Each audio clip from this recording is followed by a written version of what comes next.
So I want you to know this morning that I am a good friend. I don't know if you knew this already, but I'm a pretty good friend. I'm the kind of friend that shows up when you call them in the middle of the night. I'm the kind of friend that shows up when you're in need. I'm the kind of friend that when your dog dies in August, while you're on vacation, I will come help you bury your dog. At least once.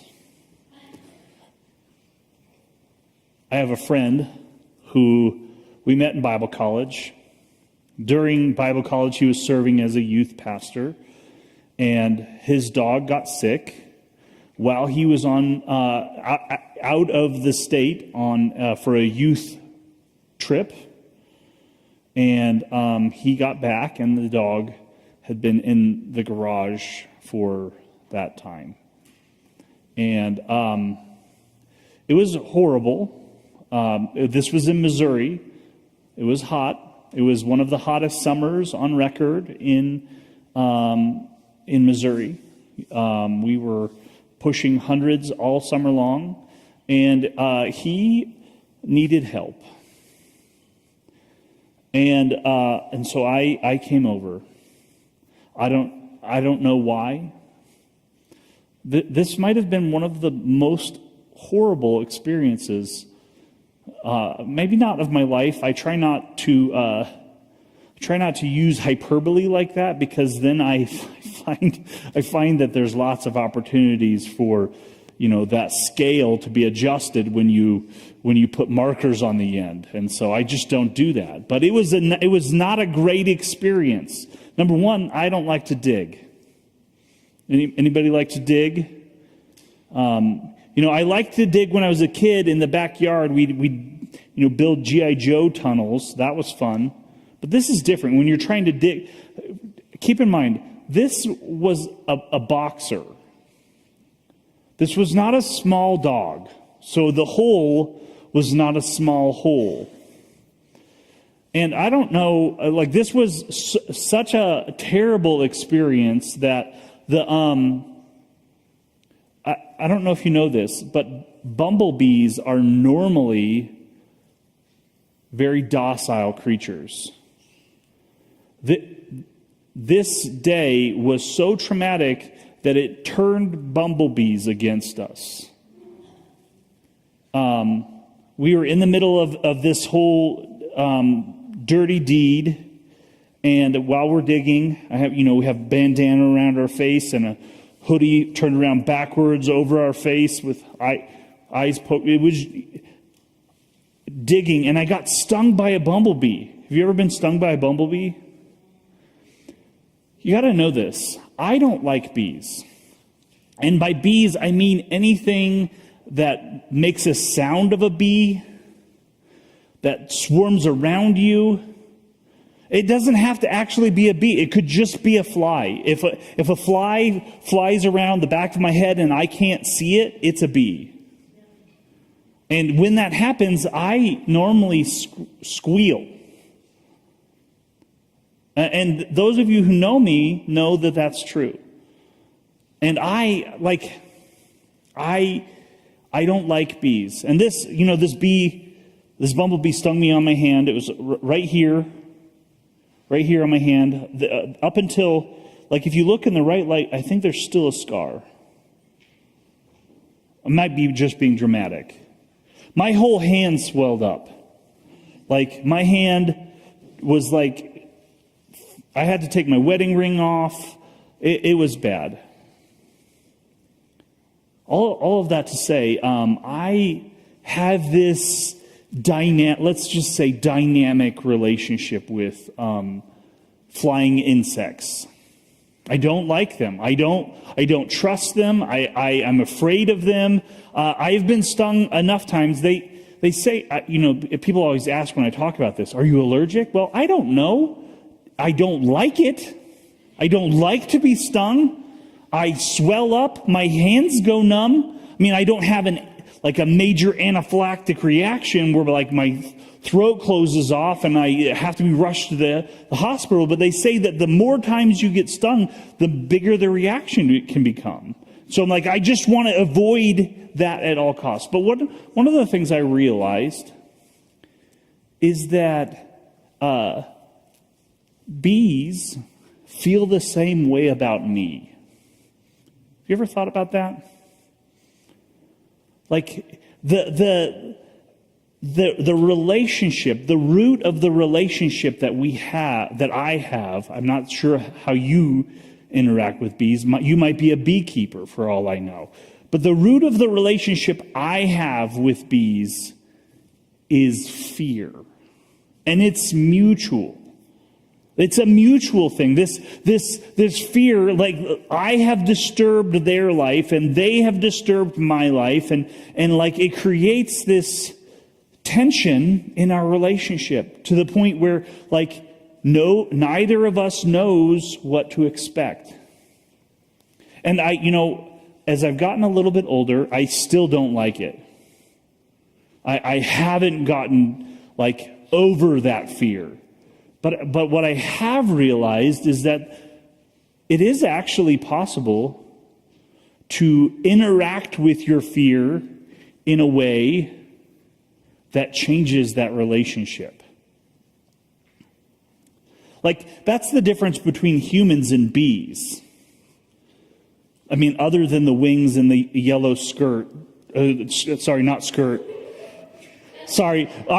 Growing up, we had in our dress-up box, we had a bumblebee tutu costume. That's why I thought of that.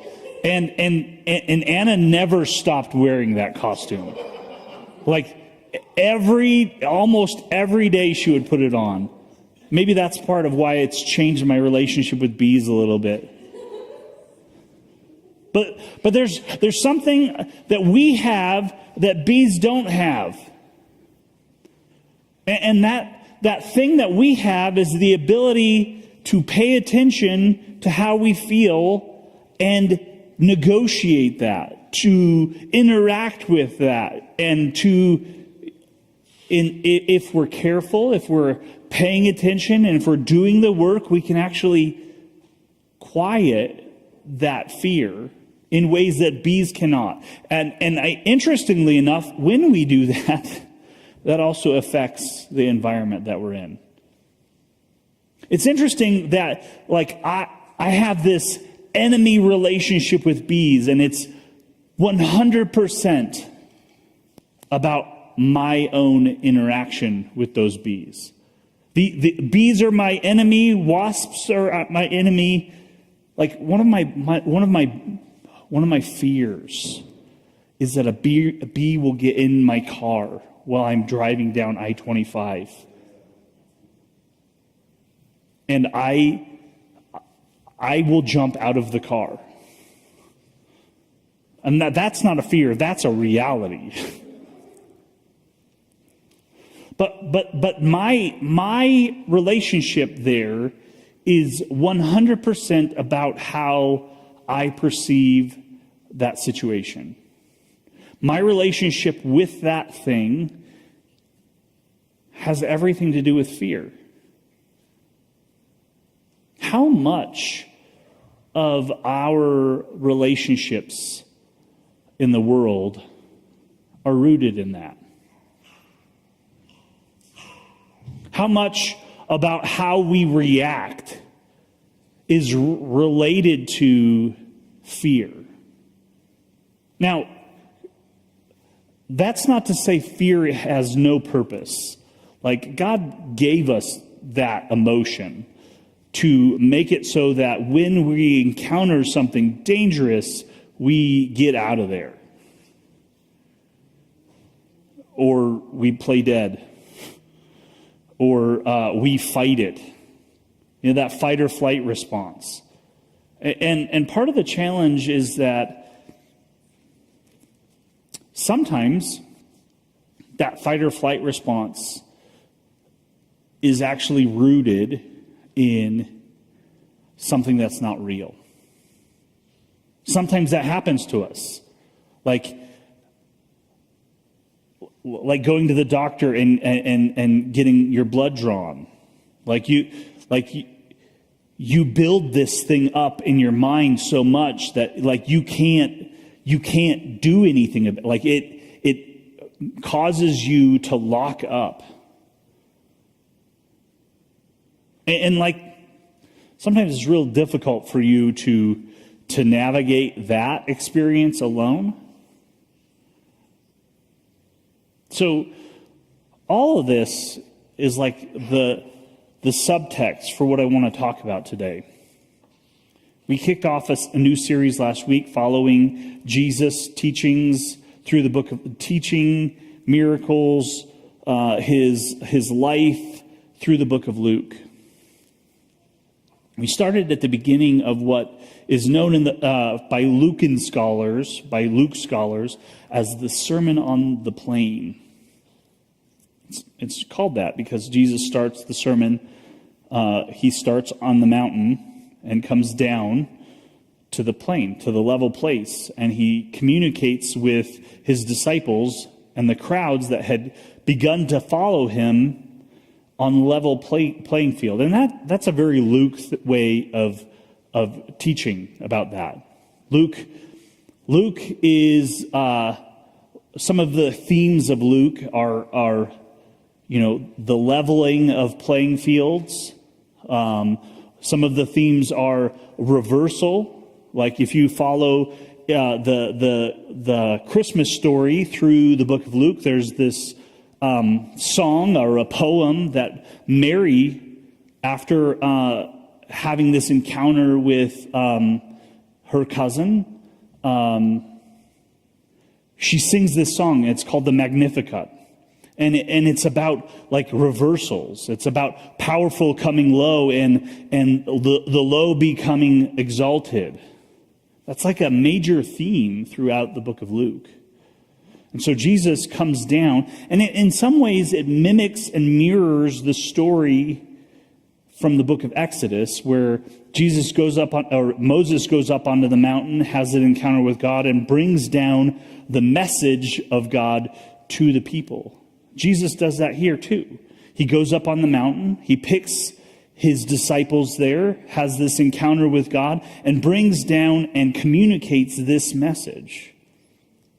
And part of the challenge that we have whenever we interact with Scripture is that we have a short attention span. And the consequence of that is that we end up breaking everything into chunks that our attention span can handle, which is good. But what's bad is that we forget what we already read. And so before we enter into this next section of this story in Luke chapter 6, verse 27, Jesus says, "But to you who are listening, I say," and it like if you open up your Bible, there's like a little bold heading right above this. And it makes it seem like the subject is being changed. And really, honestly, in some ways it is. But in some ways, this is a continuation of what Jesus has already been talking about. And last week we talked about that previous section where it talks about, blessed are the poor. Luke says, blessed are the poor. End of sentence. He doesn't say, blessed are the poor in spirit. He says, blessed are the poor.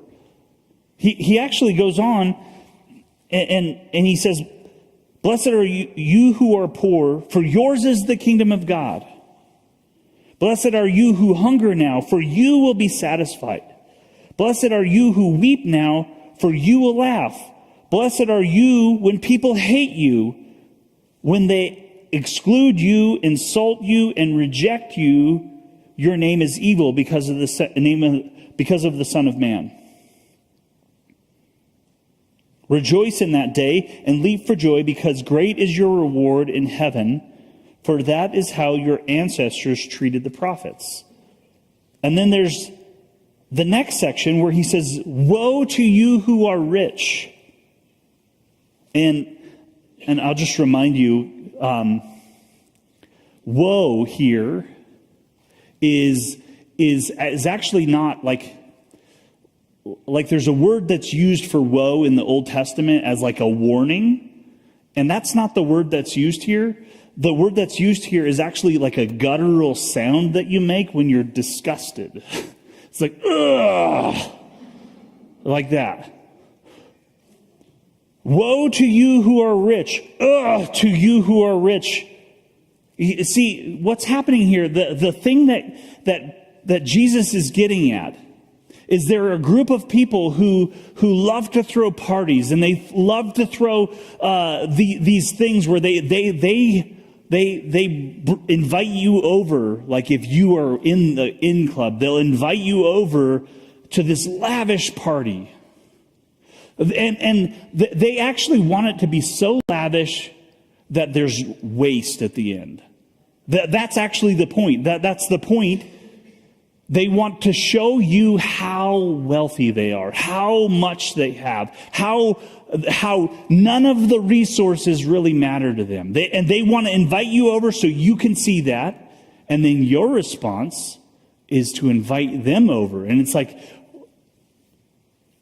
you keep doing this back and forth. And so Jesus says, woe to you who are rich, you've already received your comfort. Woe to you who are well fed, for you will go hungry. Woe to you who laugh now. And then at these parties, they would tell these stories, and these stories would be at each other's expense, and they would be at people who don't have things the way that they do, expense.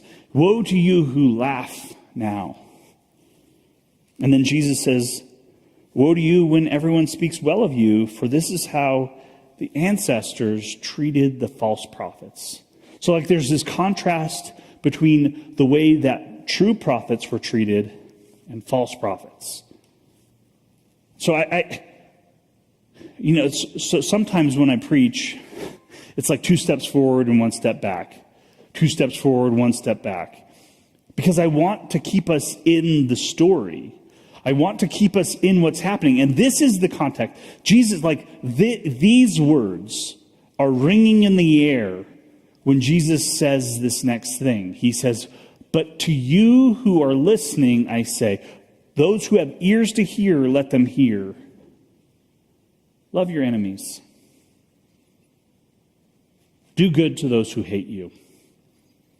Bless those who curse you. Pray for those who mistreat you. If someone slaps you on one cheek, turn to them the other also. Now, a couple of things about this. This verse and verses like this are often used by powerful people to tell people who are being mistreated how to respond to the mistreat that they are delivering. That is not what Jesus is talking about. Jesus is actually talking about to people who, in the first part of this, the very first part of this, he says, blessed are the poor, for yours is the kingdom. He's talking to people who he has just installed as the bearers and ambassadors of this new kingdom. The kingdom is already theirs. And so he is giving those people a new way to operate. Now, this doesn't mean you don't address ugly things that people are doing. I think that's a necessity. That's a reality. When ugly things are happening, we as Christians should say something about it.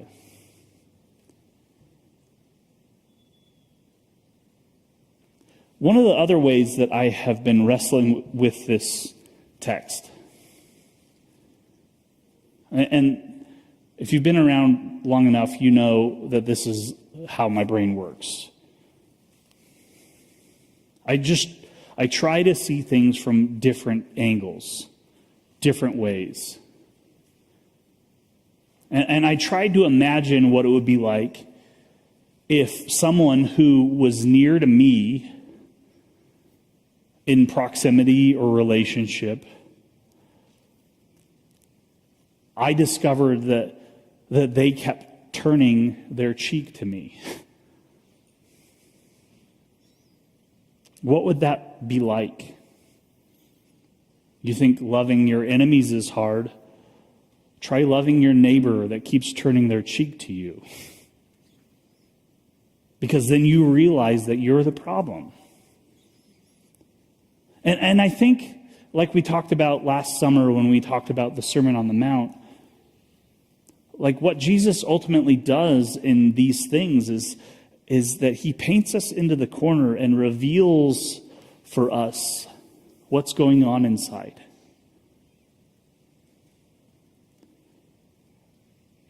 Here's the thing. There are people that we have made enemies. Like our fear, our anxiety, our worry has turned those people into people that we're at odds with. The other side of that is that just like that bumblebee relationship, the difference here, though, is like Jesus has given us the negotiation terms. Jesus has given us the tools to negotiate that fear.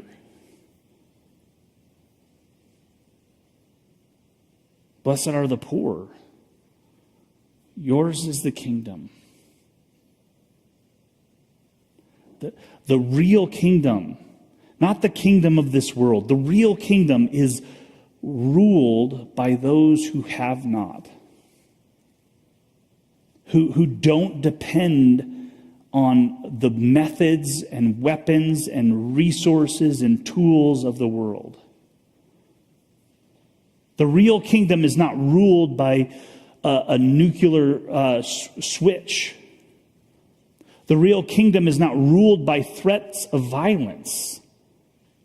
The real kingdom is ruled by one who was willing to lay down his life. We talked a little bit last week about this whole idea of good news, the Greek word euangelion, the good news. The good news is that Jesus is Lord and Caesar is not. And this is always how Jesus rules. This is always how Jesus rules, with a broken body and spilled blood, his own, willingly offered.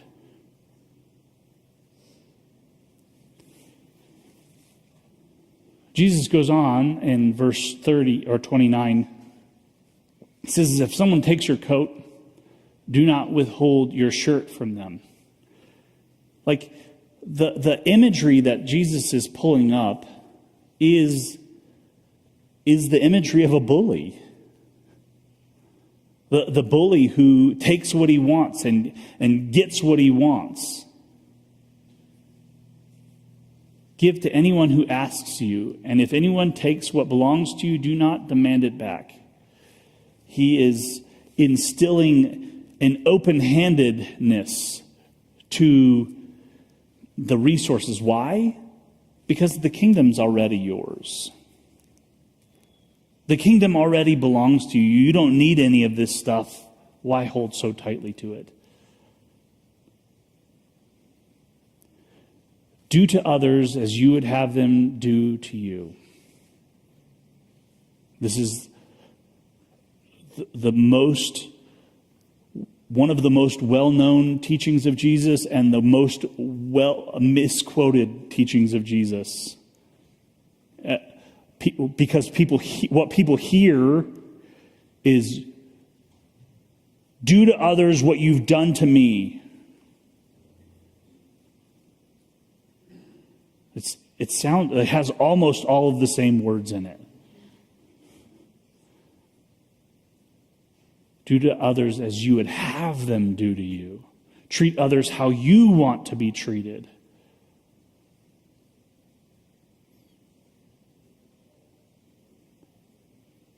It's not do what others have done to you, which is actually the way the world works. That is actually how the rules work in the world.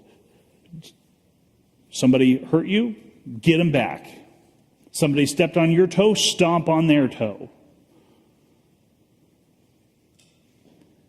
It's not like Jesus is, and here's the thing about this. Like, Jesus is saying this to a group of people who are being oppressed. That is their reality. They're living under the thumb of an empire. He is saying this to them.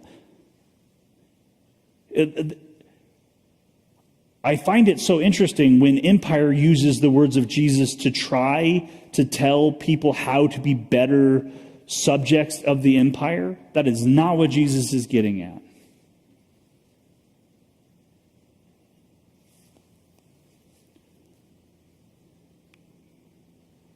He goes on and he says, if you love those who love you, what credit is that to you? Even sinners love those who love them. And if you do good to those who are good to you, what credit to you? Even sinners do that. If you love those who love you. I think sometimes we forget. I know I do. Jesus isn't asking us to have warm and fuzzy feelings about people who do bad things in the world. He's asking us to do acts of love, to do acts of kindness. There's a Jars of Clay song that's from forever ago, but the chorus of the song talks about us doing senseless, brutal acts of kindness.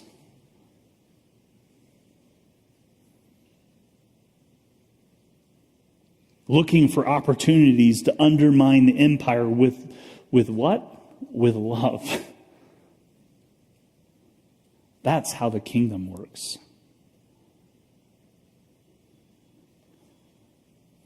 Jesus goes on and says, and if you lend to those from whom you expect repayment, what credit is that to you? Even sinners lend to sinners, expecting to be repaid in full. But love your enemies, do good to them, and lend to them without expecting anything back.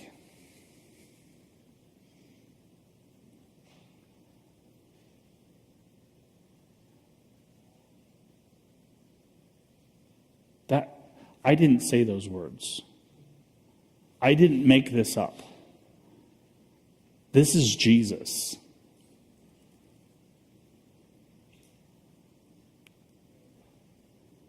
He says, then your reward will be great. And then you will be children of the Most High, because He is kind to the ungrateful and wicked. Be merciful, just as your Father is merciful.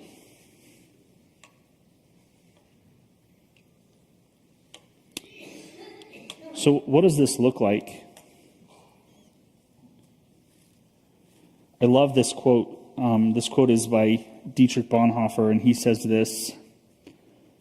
He says, Christian love draws no distinction between one enemy and another, except that the more bitter our enemy's hatred, the greater his need of love. Be his enmity political or religious, he has nothing to expect from a follower of Jesus but unqualified love. In such love, there is not inner discord between the private person and the official capacity. In both, we are disciples of Christ, or we are not Christians at all.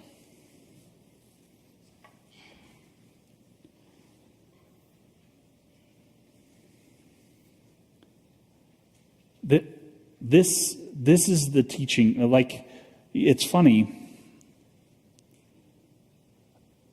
I think what we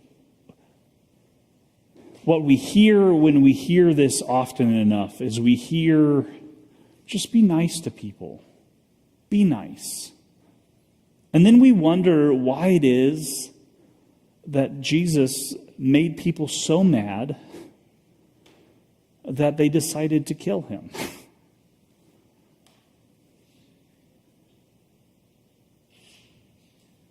The reality is that this way of seeing is a confrontation. It's a confrontation with the way the world works. And I think sometimes we focus so much on what Jesus does for us in terms of salvation that we forget that there's a reason. This isn't just like Jesus didn't just pick the thread so that he could get to the cross. If we go back to chapter 4 of Luke, where Jesus reads from the scroll of Isaiah, he says that he's come to free captives.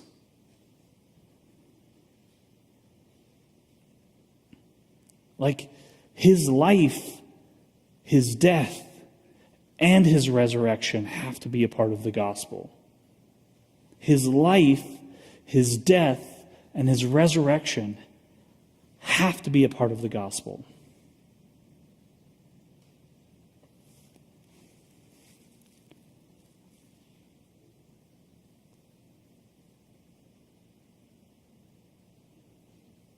We're going to come to the table.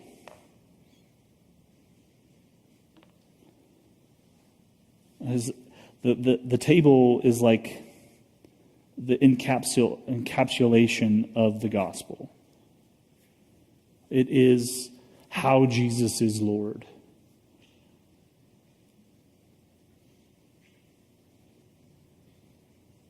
And he invites us to the table. He says, for as often as you do it in remembrance of me. Remember what led to this.